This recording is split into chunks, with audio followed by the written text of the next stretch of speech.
আসসালামু আলাইকুম। Dream cooking থিয়েটারে নতুন পর্বে স্বাগত জানাচ্ছি। আজ আমি আপনাদের সাথে ভীষণ মজার একটি ডেজার্ট তৈরি করে দেখাবো। এই ডেজার্টটা তৈরি করা খুবই সহজ আর এর টেস্ট এক কথায় অমৃত। চলুন তাহলে দেখি। প্রথমেই একটা প্যানের মধ্যে আমি দুধ নিয়েছি 2 কাপ পরিমাণে। এখন এর মধ্যে আমি চিনি ইউজ করছি 1.5 টেবিল চামচ পরিমাণে, খুব বেশি না। এখন আমি দুধটা চুলায় উঠিয়ে দিচ্ছি। দুধটাকে একটা বলক তুলে জাল করে নিব, তার মাঝে একটু নেড়ে চেড়ে দিচ্ছি যেহেতু চিনি দিয়েছি। এখন এর মধ্যে আমি একটা সাদা এলাচ দিয়ে দিচ্ছি। সাদা এলাচটাকে হালকা একটু ফাঁকা করে দিয়েছি যাতে এর ফ্লেভারটা দ্রুত বেরিয়ে যায়। দুধটা বলক হতে থাক। এদিকে আমি একটা বাটির মধ্যে সামান্য একটু গরম দুধ নিয়েছি, তার মধ্যে আমি কয়েকটা জাফরান দিয়ে দিলাম আর খুব ভালো করে মিক্সড করে নিয়েছি। এতে করে দুধের মধ্যে কালার আর ফ্লেভার দুটোই বেরিয়ে যাবে। এদিকে দেখেন দুধটাও কিন্তু বলক চলে এসেছে। আবার একটু নেড়ে ছেড়ে দিলাম। এখন আমি যে জাফরান দুধটা গুলে রেখেছিলাম সেটা এর মধ্যেই দিয়ে দিলাম। দেখতে পাচ্ছেন কালারটা কিন্তু খুব সুন্দর হয়েছে। আবারও আমি একটা বলক তুলে জাল করে নেব, এতে করে জাফরানের ফ্লেভার আর কালার দুটোই দুধের মধ্যে অ্যাডজাস্ট হয়ে যাবে। এই ফাঁকে আমি আরও একটা বাটি নিয়েছি, তার মধ্যে আমি 2 টেবিল চামচ পরিমাণে কর্নফ্লাওয়ার নিয়ে নিয়েছি। 2 কাপ দুধের জন্য আমি 2 টেবিল চামচ কর্নফ্লাওয়ার নিয়েছি। এখন এর মধ্যে সামান্য একটু দুধ দিয়ে খুব ভালো করে কর্নফ্লাওয়ারটাকে গুলিয়ে নিচ্ছি যাতে এর মধ্যে কোনো লাম্পস না থাকে। গুলানো হয়ে গিয়েছে। এখন আমি এটা দুধের মধ্যে দিয়ে দিব।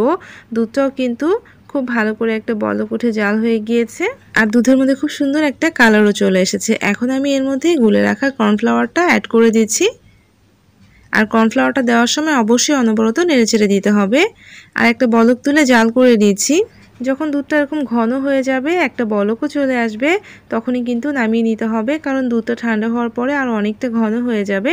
এর মাঝে আমি সাদা এলাচটা তুলে ফেলে দিচ্ছি, এটার আর দরকার নেই। খুব সুন্দর একটা ফ্লেভার অলরেডি ছড়িয়ে পড়েছে। এখন আমি নামিয়ে ঠান্ডা করে নিচ্ছি। চুলায় আবারও প্যান বসিয়ে দিয়ে এর মধ্যে আমি 3/4 কাপ চিনি আর 3/4 কাপ পানি অ্যাড করে দিচ্ছি। একটা পাতলা শিরা তৈরি করব, তাই যে পরিমাণ চিনি নেবেন সেই পরিমাণ পানি দিয়ে শিরাটা তৈরি করে নিতে হবে। এর মধ্যে আমি একটা সাদা এলাচ দিয়ে দিলাম। একটা বলক চলে এসেছে আর চিনিটা পুরোপুরি গলে গেলে এর মধ্যে আমি 1 চা চামচ লেবুর রস দিয়ে চিনি শিরাটাকে নামিয়ে নিব। খুব বেশি ঘন করে ফেলা যাবে না।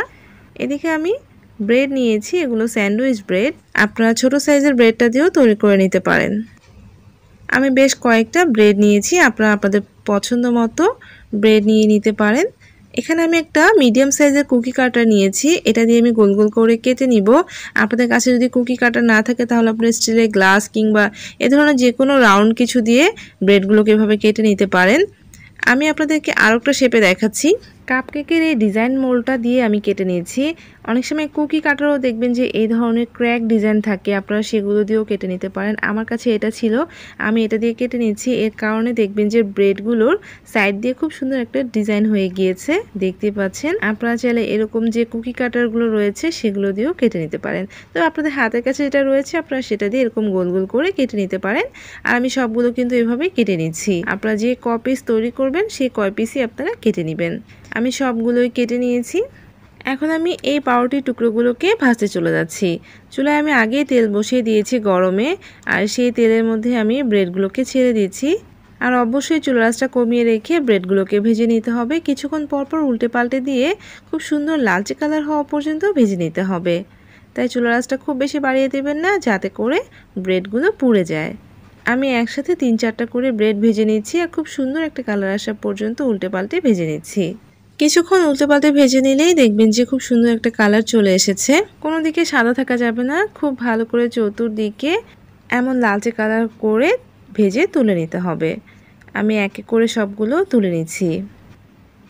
আর বাকি যে ব্রেডগুলো ছিল সেগুলো আমি সেমভাবে ভেজে নিচ্ছি। যে শিরাটা তৈরি করে রেখেছিলাম সেই শিরাটা আমি একটা বাটির মধ্যে ঢেলে নিলাম। আর এদিকে দেখেন প্লেটের মধ্যে সবগুলো ভেজে তুলে নিয়েছি। তার মধ্যে একটা পাউরুটির টুকরো নিয়ে শিরার মধ্যে কয়েক সেকেন্ড এপিট ওপিট ডুবিয়ে নিয়েছি। আর সেমভাবে সবগুলো পাউরুটির টুকরো আমি এভাবেই শিরার মধ্যে ডুবিয়ে তুলে নিচ্ছি। খুব বেশি সময় না, কয়েক সেকেন্ড এপিট ওপিট করে ডুবিয়ে নেবেন। আর এভাবে একটা সার্ভিং ডিশের মধ্যে সাজিয়ে নিয়েছি। আর বাকি যে শিরাটা ছিল সেটা আমি ঢেলে দিব। তার আগে সাদা এলাচটাকে সরিয়ে নিলাম। আপনারা চাইলে শিরাটা নাও দিতে পারেন, তবে যেহেতু দুধটা ঘন তাই শিরাটা দেওয়ার চেষ্টা করবেন। সম্পূর্ণ শিরা দিয়েছি। এরপরে আমি এখানে দুধটা দিয়ে দিচ্ছি, যে দুধটা আমি তৈরি করে নিয়েছিলাম কর্নফ্লাওয়ার দিয়ে। সেই দুধটা পুরোপুরি ঠান্ডা হয়ে গিয়েছে। দুধটা আমি এখন সবগুলোর উপরে দিয়ে দিচ্ছি। পুরোটা আমি দিয়ে দিয়েছি। এই ডেজার্টটা আপনারা 10 থেকে 15 মিনিট কিংবা আধা ঘন্টা একটু ভিজিয়ে রেখে খাবেন, তাহলে খেতে অনেক বেশি মজা লাগে। আমি উপর দিয়ে বেশ কিছু বাদাম কুচি ছড়িয়ে দিয়েছি। তৈরি হয়ে গেল খুবই সহজভাবে অল্প সময়ে দারুণ মজার একটি ডেজার্ট। পাউরুটির এই ডেজার্টগুলো খেতে সত্যিই অমৃত হয়। আমার কাছে পাউরুটির ডেজার্ট তৈরি করা সবচেয়ে বেশি সহজ আর খেতে অনেক বেশি মজার মনে হয়। আপনারাও একবার তৈরি করে দেখুন, আশা করছি আপনাদের কাছেও অনেক ভালো লাগবে। রেসিপিটা যদি ভালো লাগে অবশ্যই একটা লাইক দিয়ে প্লিজ চ্যানেলটাকে সাবস্ক্রাইব করে সাথেই থাকবেন। সবাই ভালো থাকবেন। আল্লাহ হাফেজ।